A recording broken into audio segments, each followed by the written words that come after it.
माझं तुकाराम झाडे, दैनिक लोकशास्त्रासाठी मी हिंगोलीकरता काम करतो। 1980 पासून या क्षेत्रामध्ये मी काम करतो। हिंगोलीच्या विकासाच्या दृष्टिकोनातून खरं तर हिंगोलीसाठी एक चांगलं नेतृत्व नसल्यामुळे विकास कामाकडे दुर्लक्ष होते। या जिल्ह्यामध्ये अनेक धरणं आहेत, पण त्या धरणाचा उपयोग खऱ्या अर्थानं जिल्ह्यासाठी होत नाही। येलदरी धरण एक मोठं धरण आहे, त्याचा एक डावा कालवा सुरुवातीपासूनच त्या धरणाच्या निर्मितीपासूनच त्याच्यात नियोजन होतं, पण ते अद्याप झालं नाही। त्याच्यामुळे या जिल्ह्यात सिंचनाचा प्रश्न फार मोठा आहे।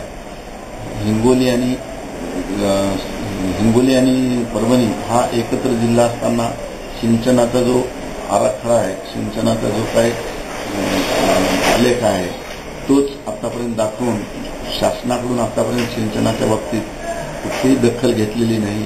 त्याच्यामुळे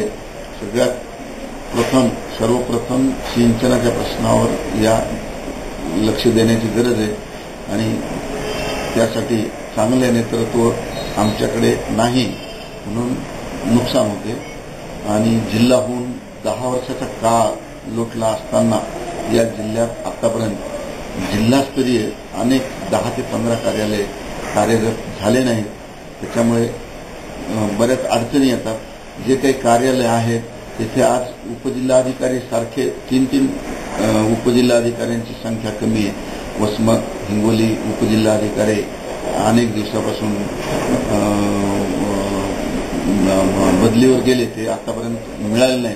त्याच्यामुळे अशा ज्या कर्मचाऱ्यांची संख्या, जिल्हास्तरीय कार्यालय आणि सिंचनाचा प्रश्न आणि लोकप्रतिनिधीचं खऱ्या अर्थानं विकासाच्या दृष्टिकोनातून नेतृत्वाची कमतरता असल्यामुळे हिंगोली जिल्ह्याचा विकास झालेला नाही।